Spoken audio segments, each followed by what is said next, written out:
LINHVI, Vietnamese American Arizona Television.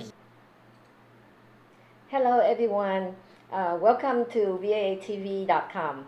Today I am so thrilled to delve into an exciting world of real estate investment for the beginner. And I am host LINHVI. Today we have a very special guest joining us. Please give a warm welcome to Mr. Scott BARLOWE, a seasoned real estate investment expert with a wealth of knowledge to share. Scott, thank you so much for being here today. Thank you for inviting me. Am I saying the right last name? Well, just a little bit different. BARLOWE, but that's okay. It was pretty close. Pretty close. Okay, so before we dive into the detail, could you please tell us about your background, like how do you get into the real estate? Absolutely. Yeah. I'm an associate broker with S.J. Fowler Investment Real Estate. And S.J. Fowler, our claim to fame is we've sold more apartments in the Phoenix metro area since the year 2000 than any other brokerage. And investing in real estate, typically most folks will go for something that's residential related, apartments being one of them. And it makes it very easy for us to segue into things like industrial properties and other types of commercial properties. So it gives me a great background and the ability to understand how investment real estate works for small investors. Prior to that, I was in the United States Marine Corps. I graduated from Michigan State University, and I've got 2 adult children. One's a pilot for Southwest, and the other one works as a mechanic for Boeing on the Apache helicopters. Yeah, I've been in the Phoenix metro area since the mid-'80s, and so I've seen a lot of growth and definitely seen a lot of new building going on.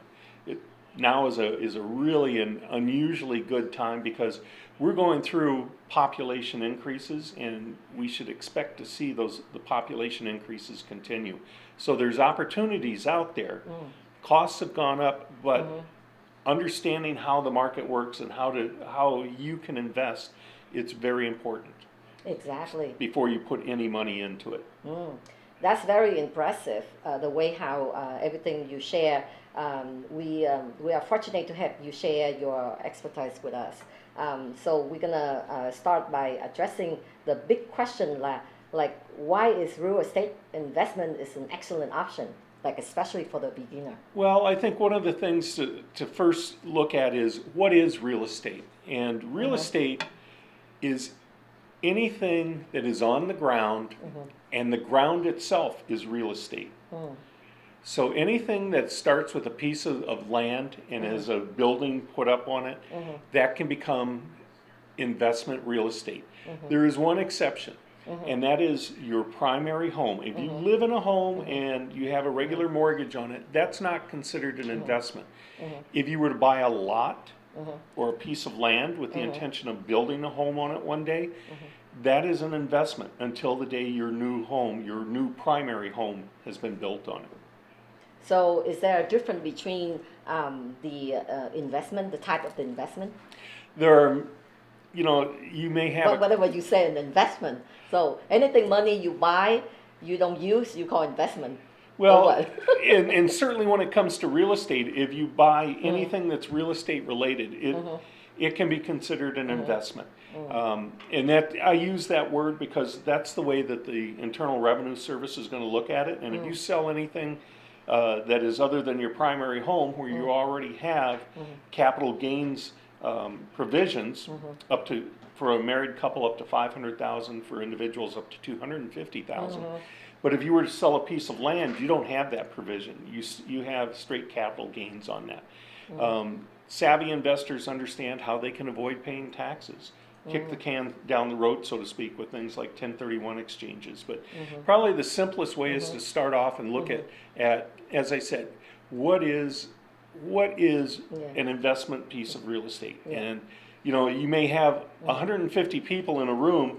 You can have 150 different ideas on what is the proper investment real estate for that person. So we're talking about just the beginner. The beginner is like when they buy a house for themselves. Yes. They call primary Their primary residence, yes. So then when they have enough money to buy another piece of property, then which means that they do the investment on the other property as well. That's considered an investment. And, you know, sometimes people inherit a piece of land, a house. Yeah. You know, you may have a property where you can put up a casitas on there, or a small apartment. Then that structure on that property changes. So you're looking at something that's producing income for you. Yeah. At that point. So that's really a key benefit for diving into the real estate investment as a beginner. And so for the beginners, my suggestion always is stick to things that you understand. For most investors that I've seen over nearly 20 years of being a advisor to them is they start with something along the lines of a single family home. Because that's what most people know. They live in a home, and so that's their first investment opportunity is in a single family home. Maybe it was a home that they lived in as their primary, and they moved to a different home, and that new home becomes their primary home. So that original home can become an investment, and they can have tenants come in and start paying the mortgage or paying income. Whatever the expense that they use for it, right? Exactly. Yeah. So it's really when so people when they say the type of investment, they have to really look for the broker that specializing into the type of residential or whatever, like land or commercial or anything like that. Do they have to do that? I would say that if you've got a number of different brokerages out throughout town that are not just strictly residential brokerages. Right. They cross over into both areas, and they're able to use their expertise because anytime that you're looking at investing in a property, you want to be able to do an analysis on that property and make sure that long term that you're going to get your money back and you're going to get proceeds from it. You're going to make a profit on it. Diversify their portfolio, right? Well, that becomes kind of the next step is many of these folks will start off when they're first investing with a single family home. Right. Then the advantage of going to apartments is that, you know, with a single family home, you think of it this way. If your tenant moves out, you have 100% vacancy. If you have a 4-unit apartment building, and one tenant moves out, you still have 75% of the property is producing income.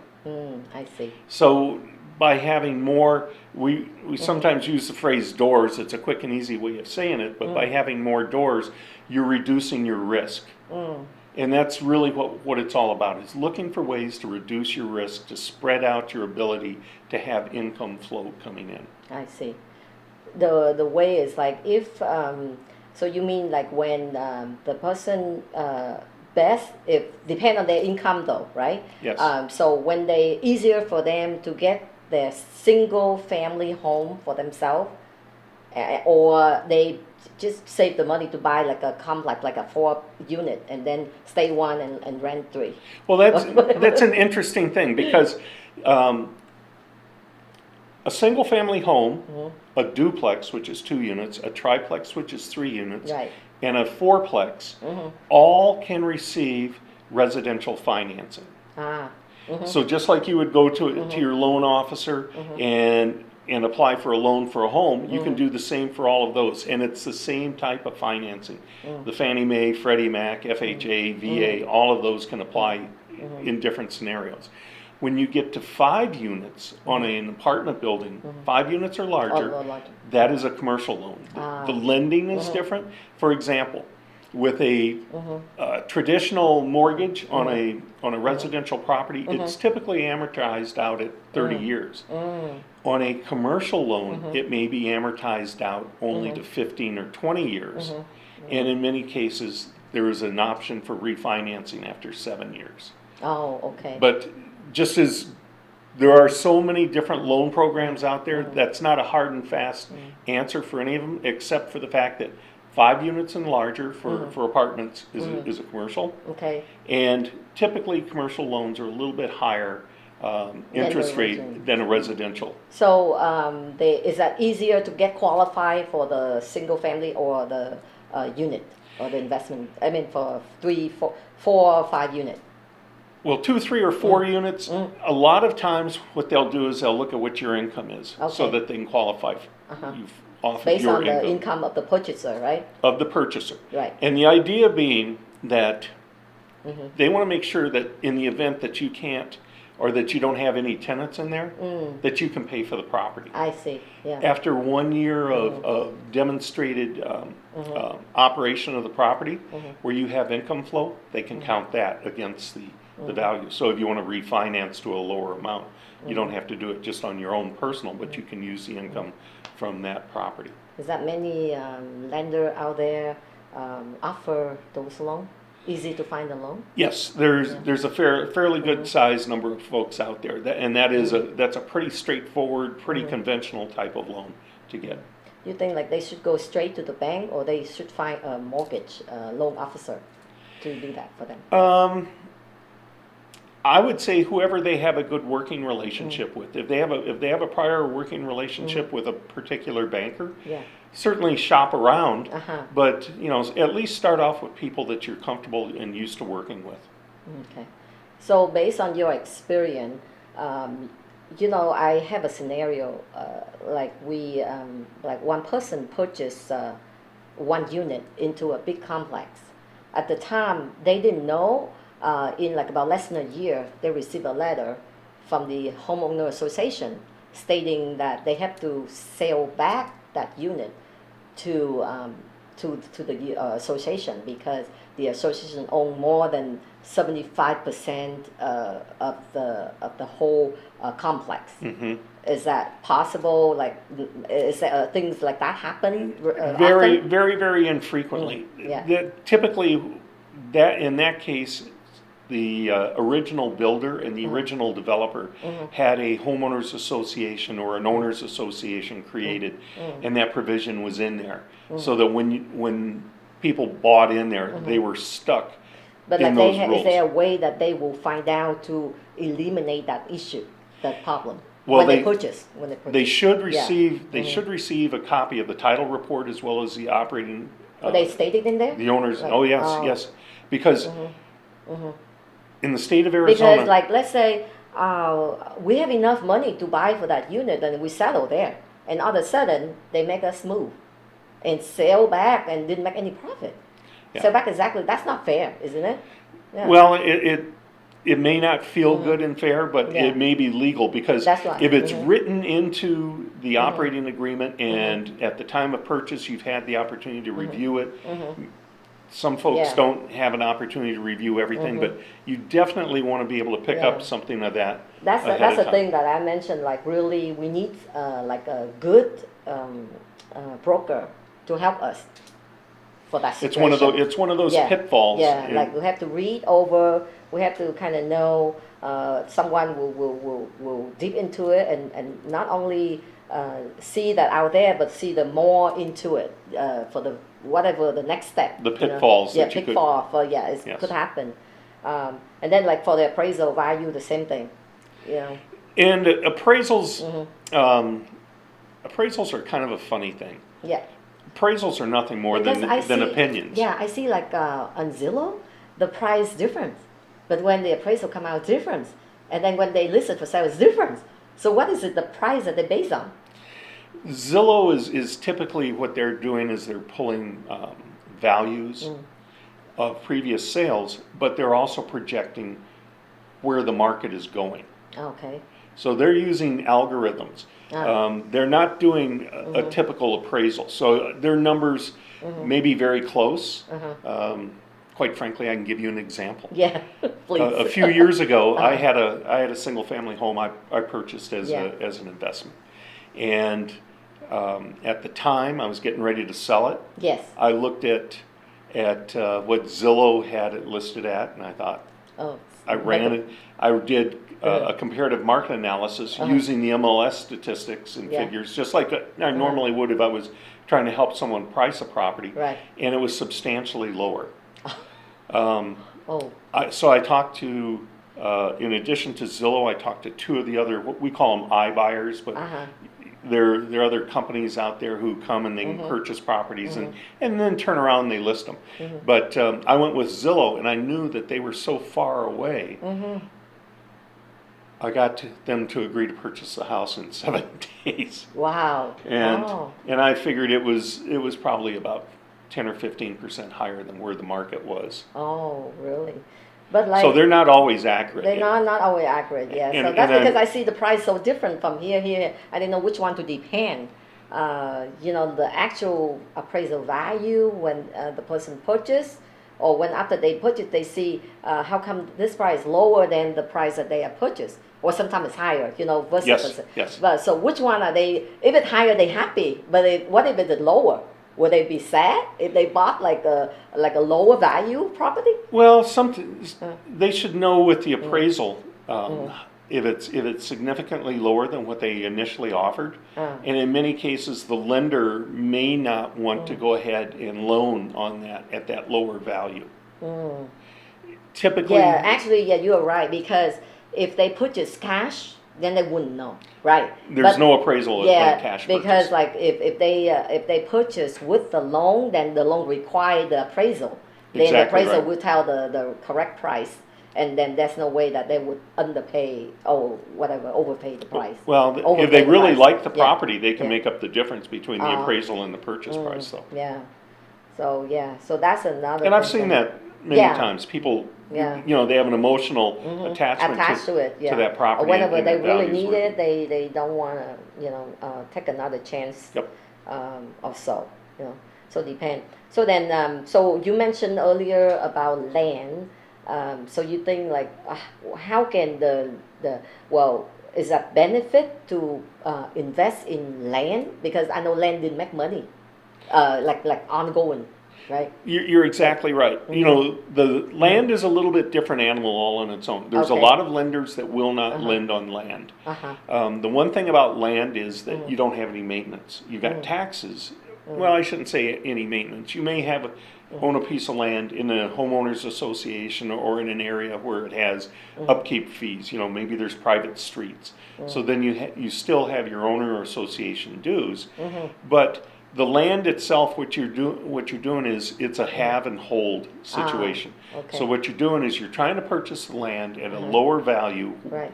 Typically, if you think back to 2008, you know, when we had all the foreclosures going on, and there were lots of there were actually large pieces of land out there that were for sale, and you know who was buying them? The big home builders. Wow. They were buying them pennies on the dollar. But, you know, those corporations, they have a much longer lifespan than you and I do. They have money in it and they can hold on too long. They can hold on. And so now when they turn around and they have a new subdivision going in, you know what they're doing is they're selling those homes and lots. One by one, Yep, but they're selling it at today's prices. Yeah. Not the price that they purchased it at. That's called investment. That's really a profit. Yes, it is. But a lot of folks, they will purchase a piece of land in an area where they know that growth is coming. For example, out in Queen Creek, where some of the new battery plants are going in, just south of State Route 24, there's folks who have come in and they've speculated and they're buying big pieces of acreage, with the idea being that that area through there's a industrial corridor, and so they're looking at having commercial sites and build on that land. Wow. So but with land, you gotta know the area, right? You not only have to know the area, you have to know the business. The business. There are because folks that invest in land have to be able to have their own kind of little crystal ball to see where the future is going. That's true. Yeah. And the patience to be able to ride it out. So I see that many people do investment, but of course they're successful and that's not successful. Do you can you tell, like, if based on your experience, is that because they are too aggressive, or how does that happen? Because nobody can predict the future, of course. But you can look to the future. You can look at what's been successful. You know, one of the first things that I always do, and let's start just with an apartment building. Right. The first thing I do if I'm looking at an apartment building for a client is drive out and physically look at the building. If there's any previous sales information that's available, Right. either via the tax records or on the MLS system or some of the other commercial websites, I'll pull that information as well. I also keep a worksheet with A me. worksheet, okay. And so when I go out, I'm looking for things. What's the condition of the property in general? What's the roof look like? Right. What's the air conditioning look like? Does it look like there's any types of deferred maintenance? Does it look like it's fully occupied? Does it look like the tenants are taking good care of the property? Those types of things. Do I look at the area? I look at what the projected rents are. Recently, I sold one of the nicest buildings I've sold in the last couple of years, and it was they were my clients that I had sold that building to 10 years ago, and the rent should have been up around $1,400 a month, and they had left it where it was when I sold it to them at around $600 a month. Wow. So one of the other things is, if you're going to hold on to a property, keep your rents progressing. You want to stay.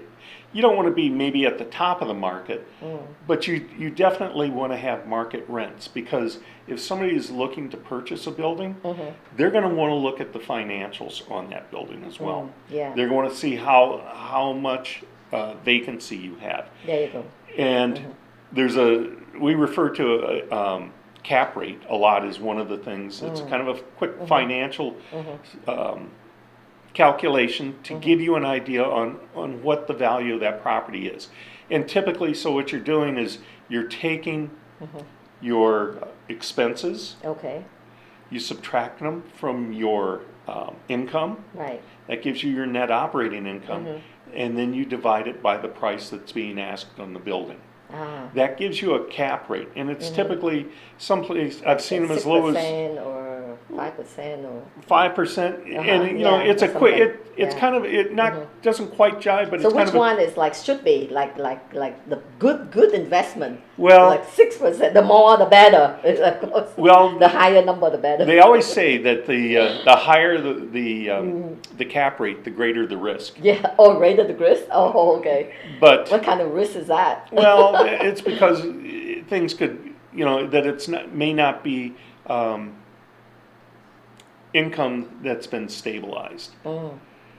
But generally speaking, if you're looking anywhere from about 6 to 7%, that's where most investors are looking at for residential properties. That's usually, especially in this day, that's usually a good place to be. I see. So for the market today, like what you think people should invest in?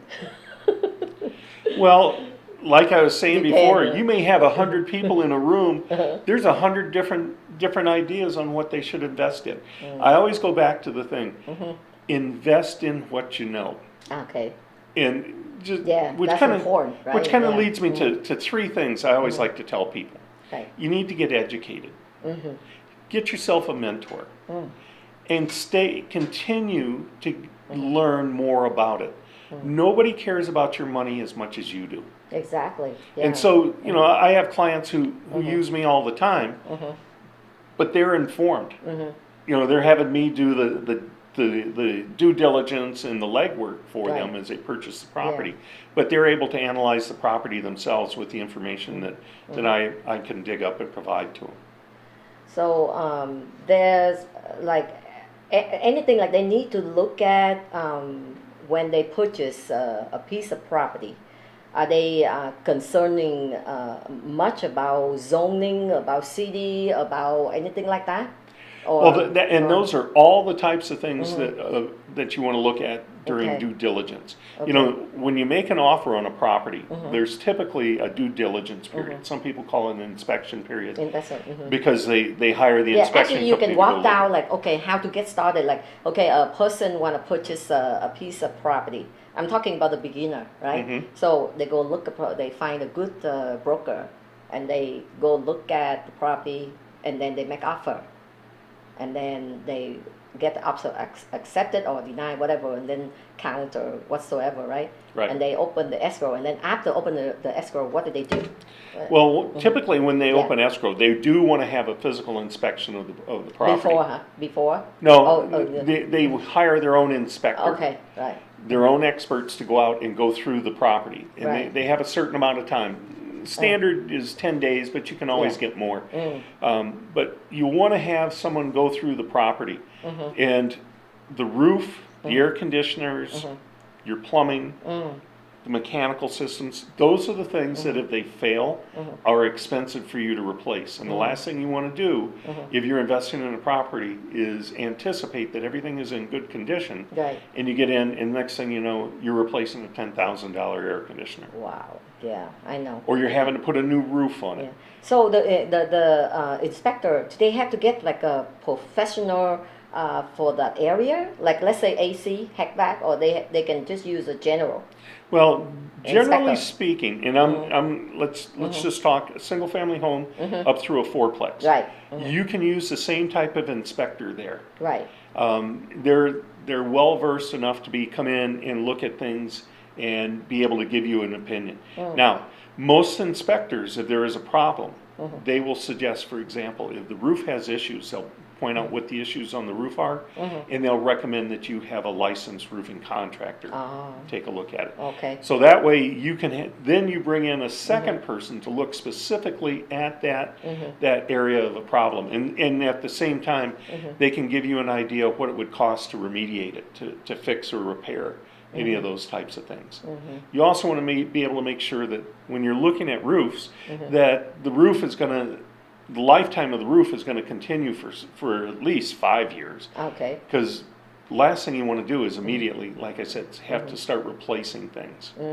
So then best, like if they get the general out, the general inspector will recommend, okay, this is, they think like need a professional, specialize in that area to inspect it. Yes. Then if depend on, we got to pay the money to get that inspector You get out, the- right? and So it- that and can it- save thousands of dollars after that. Exactly. And at the same time, let's suppose that we're talking about the roof, maybe it's got roof tile on it, and it's obvious that you've got broken tiles, that the laminate underneath is bad, so the amount of repairs on that roof is going to be pretty extensive. So you'll want that roofing company to go out there and review the roof and give you an idea of what the cost to repair that roof, to bring it back up to the normal standards. Yeah. Now, that can also become part of the basis for what we call the buyer's inspection, seller's notice. And what you do is, as you go through and you find that there's things wrong with the property, and you've had contractors look at it, you can now attach prices to it as well as the inspection, so that when you go back to the seller, you go, I'd like these things repaired. This is what they're going to cost. Yeah. And there may be an opportunity for a little bit more negotiation to take care of those And repairs. is that like before they start the loan, or No, at the same time, the at the loan same time, process, just loan going, just let the loan the going? loan's going, it's Yeah. like having two tracks Two going at the tracks. same Oh, okay. time. So not like just waiting, but like they just after open escrow, then they start doing that, and they still have to do the loan. And so then if it's finished, if it's done with negotiator, then at least everything closed at the same time. Right. Each of the transaction is like what, 30 day or 45 They day? can vary terrifically. I would say anymore, you're probably looking 5 to 6 weeks in most cases, I see. unless somebody has already had a previous working relationship with that lender. Oh, okay. Maybe they had, maybe they Nowadays made it's an different, offer. yeah. Yeah, maybe they made an offer and for some reason Oh, okay. it canceled. But one other thing I wanted to point out, when we're talking about you're going through and you're doing your inspections, Yeah. and at the same time, Yes. the loan is proceeding. Right. You're also going to be getting documentation from the title company. Oh, okay. And just like you were talking in your Yes. scenario about, Yeah. about the Yeah. owners association Owner, forcing the sale, Yeah. it's that information that comes from the title company that you can review.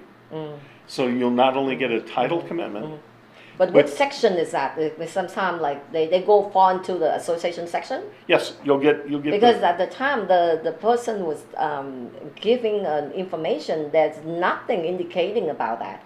You know, I know how, like, title is not even show that, because if it's show, then they know already, because they do the transferring.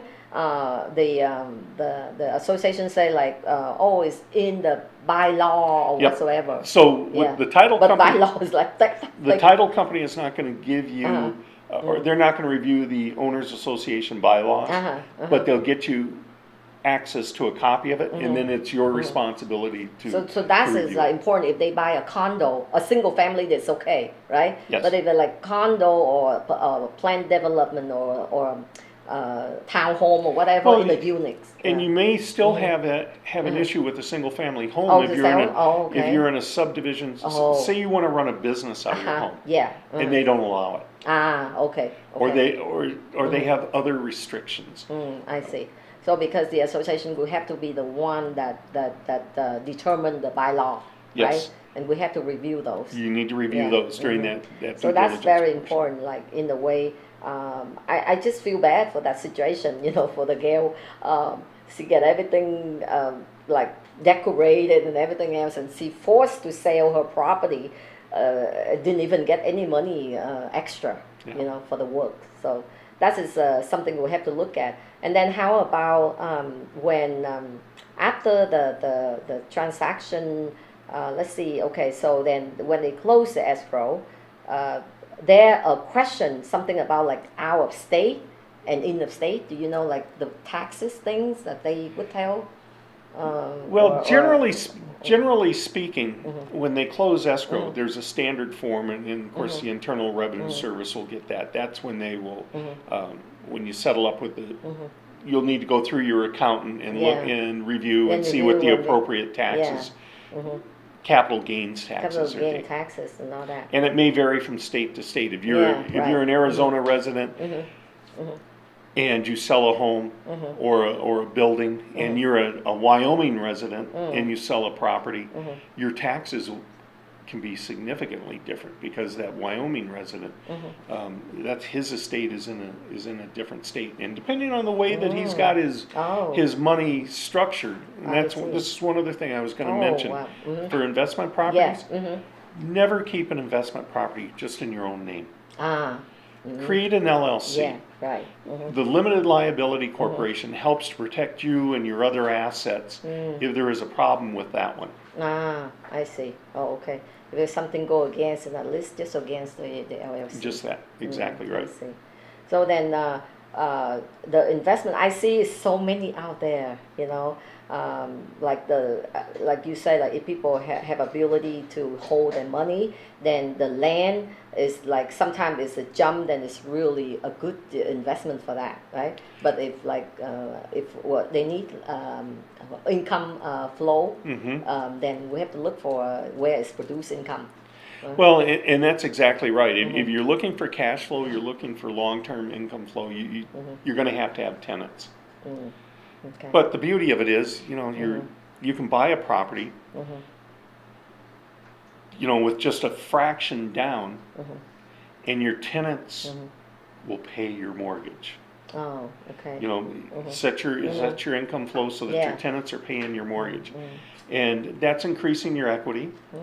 And as time goes on, rents go up, and you can have cash flow. The value went up. The value goes up. Because when the value went up, then they can refinance it to get the cash out, right? Exactly right. To do something, because the value went up. And with income or with investment properties, you have depreciation and some of the other tax advantages on that as well. For their tax record. Yes. Of course, a lot of people got scared in purchase a home, and then that's why they worry so many things. Like they say, if they rent, it's easier, so they never think of getting a home for themselves. Do you know that there any government program out there helping the first-time buyer?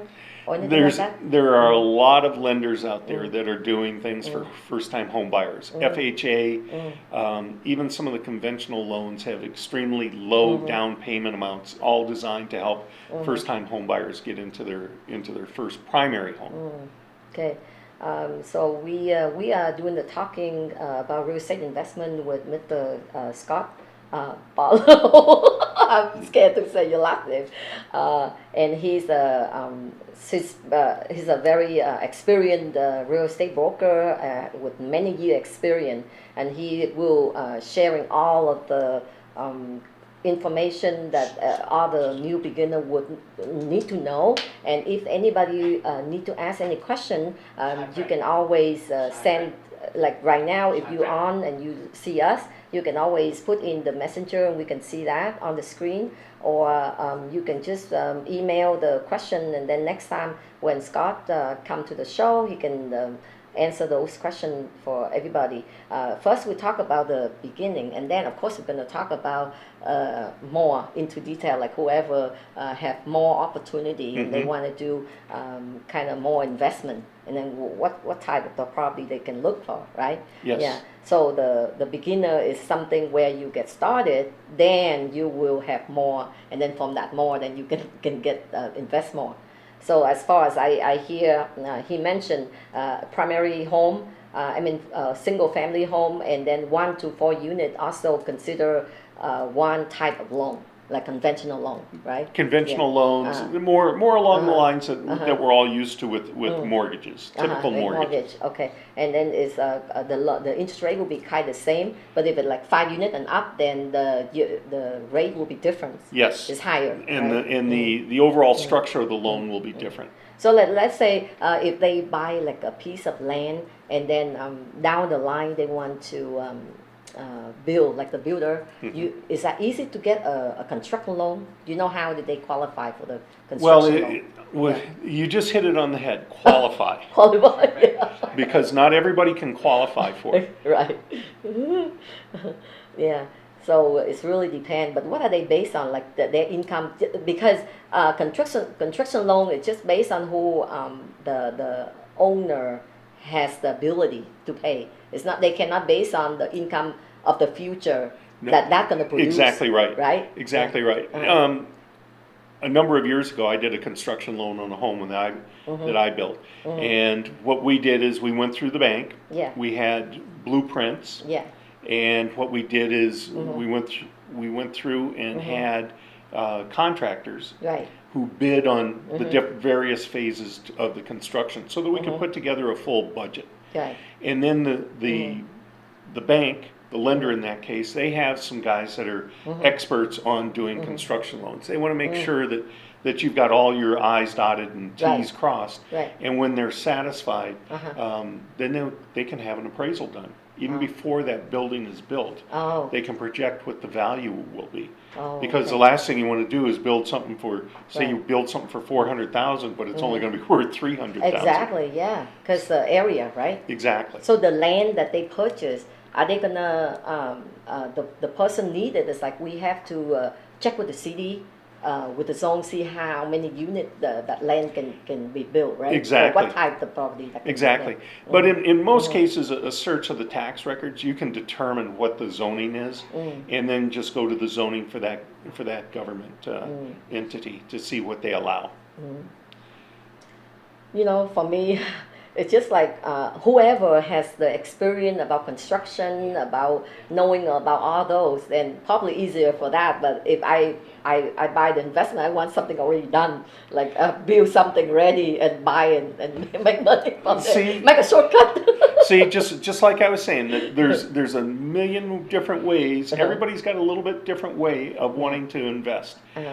For you want a finished product. Yeah. You may have somebody else who goes, well, I want to develop it from ground zero. Yeah. And I've had folks, I've represented clients who were selling land, and then someone comes in and makes an offer on it, and they go with the intention that they know they're going to have to go to the city and get the zoning changed. Where that land was originally single-family homes only, they went to the city and got it rezoned so that they could do up to 15 units per acre. So the density increased, and as you can see, at 15 units per acre, all of a sudden now when you've got 5 or 10 acres, you go from 10 homes to as many as 150. 150, yeah. And then selling each of those individually. So once again, different approaches to investing. Right, yeah. Like I see like Arizona, it's really a large city. I mean, like everywhere there's land, a lot of land.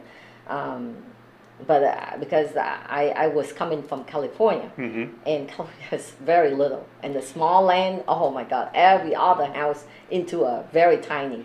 Well, interestingly enough, when you Yeah. talk about land Yeah. here in Arizona, only 17% of the land in the entire state is available for you and me to buy. Oh, really? That's it. Why not? Why's Well, that? because we have large Indian reservations, Ah. we have national forests, we have the Grand Canyon, we've got military ranges and military bases. So you've got state trust land. Oh. And state-owned land, BLM land. So there's all these different government entities out there that have interest in land or own land. But you and I, or the individual, only 17% of the state has land that's available. Wow. There is kind of an interesting thing that the state does do. The state land department will auction off land from time to time that they I own. see. And that the proceeds from that it's supposed to go to education, typically. It goes To back to help the state. the fundraising things, right? Well, for Or education, education. Oh, okay. education in general. Okay. And I'll give you just a quick example. Uh-huh. Out in Apache Junction, between Apache Yes. Junction and Queen Creek, Yeah. approximately 4.5 square miles was sold a little over 3 years ago. Wow. And it was D.R. Horton and Brookfield. Those are two large developers that came in with that, and they're currently developing that land. The roads are torn up. They're putting in sewers, water lines, Wow. and I believe that they've already built Home. about 70 homes out there already, Talking- anticipating 10,000 homes in 5 years. Really? Wow. So we're talking about the Apache Junction. I see, like anybody know that Apache Junction is really not too far from Mesa. It's like a border, but it's like a different city, right? So from Mesa, just cross a little bit, not too far, to the Brown area, pass over there, and then it's become Apache Junction. And I see that area really growing. Well, they're Really growing, really nice. There is some people check it land. out. There is land out there. Yeah. But you're right, Apache Junction Yeah. and Mesa. Right. You can stand on one side of the street Yeah. and it's Mesa, on the other side of the street it's Apache Junction. Yeah, but like which a corner is that? You know that Astorio, the one that really newly developed. That they have a lot of new building, Walmart, like a lot of shop with that area. That's the first one here, but the one down on the street of the main street, because one main street go further down, they Yes. become the different street, the Apache Trail, Yep. instead of the main street. Well, yeah. that road was actually US 60. Oh yeah. And portions of that road are called US 60X by Arizona Department of Transportation. And they're responsible for roadway improvements. In fact, on a section of that road between Meridian and I believe it's Sossaman. Yeah. Sossaman. Sossaman. They're going to change the roadway. Currently, it's 3 lanes each direction. Right, And starting after the first of the year, they're going to reduce it to 2 lanes, That's better. put a sidewalk in there, and a bike lane. Oh yeah. And then with future plans, there may even be, there's talk of light rail coming even further east. That's nice. Because I see like they still have like light things hanging up and all that, but probably if it's newer, like Chandler, then when they develop the city, then they put everything down the ground, and then Yes. it's really newer, right? Well, and out that direction, you still have portions that are what we call county islands. In County other words, island? county island. What a county island is before the city, as the cities keep growing, they kind of like Pac-Man, they gobble up portions of land. Yes. There are areas where the boundaries and those property owners don't necessarily want to go with the city. They still want to just stay in Maricopa County. Okay. So they're county islands, but as time goes on, they end up being annexed into Is the there city. any different on the policy or anything like that with that different location, like different city they call county island? The county, well, Yeah. when you think of it, out there in that area, Like the area- the the electrical, the water, that they use the same of The electric Arizona? is SRP typically. Oh, okay. Water can vary because you have both City of Mesa water supply, and you also have Arizona Water Company, which is a state franchise water company that provides water. But your other services that you need to think about is your law enforcement, like your police, City of Mesa Police versus Maricopa County Sheriff's Office. Oh, okay. Who's the fire department? City of Oh. Mesa Fire Department or Rural Metro Fire Department? Oh, okay. So you can have some of those variations, and that's why you want to pay attention to what you're doing if you're in one of those areas where there's County Island. Now, there are while we're talking about Maine and Apache Trail, Yes. one of the advantages of being in a county island, and this is for business people who operate a business in there, Okay. there's no city sales tax. Oh, that's wonderful. So, Wow. that's one reason why you'll see a lot of used car dealerships and So anybody do any kind of business there, there's no sales tax? no, there's no city Oh, sales. no city tax. I'm sorry, city tax. Oh, okay. Yep. Oh. You still have the Yeah, like rental, like sometimes we rent something, we get the money, then we have to pay the city tax. Exactly so those right. Salaries all can be waived Exactly over right. there. Oh. yeah, they don't have, Oh. in many cases, they don't have provisions for it. Oh, I see. Wow. That's good to know. That's good. So whoever want to invest, we have to look for the place where no city tax. Well, and that No. becomes part of your financial analysis of the property as well. But is there anything for sale out there? Like, Yes. Like. Oh yeah. People always need to buy and sell. Good times and bad times. I mean, Talk about. Is this a good time to buy? Or well, sell? it's a good time. It's probably a better time to sell. I think prices are still fairly high, but on the I think it's kind of high because looking above for the 2-bedroom unit is over 250. Well, just a condo. That's for the exactly city. right. And I see, oh wow, before it's not like last year or the year 2 years ago. It's less than that, half of that. Yeah. Yeah. Well, it's supply and demand. Ah. The supply is way down, but demand is still high. So you've got more people competing for less property. I see. And that's one of the reasons why the housing prices have maintained themselves. That's very interesting. Today we really I learned a lot. Actually, I think everybody out there listening to Scott, he has a lot of amazing information to share with us. And of course, each time we hope that you have something you can let us know, share a secret of investment, okay? So that we all can benefit from it, and of course, can also benefit from you because actually, looking for the agent we're talking about the broker that representing you also very important.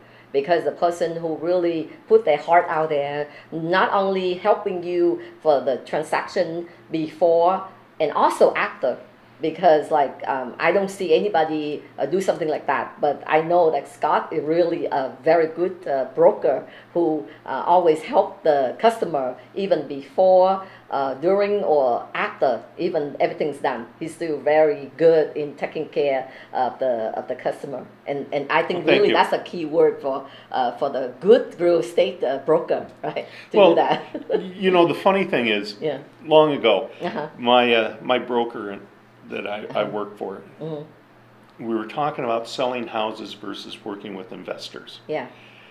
When you're selling and this I'm talking as a real estate broker. Yeah. If I'm working with someone that buys a house, typically the average person buys a house and lives in it for at least 7 years. But if I'm working with investors, many times they're buying and selling multiple times during that 7 years. And for example, I know my broker, he told me he had a client that he had 120 transactions with.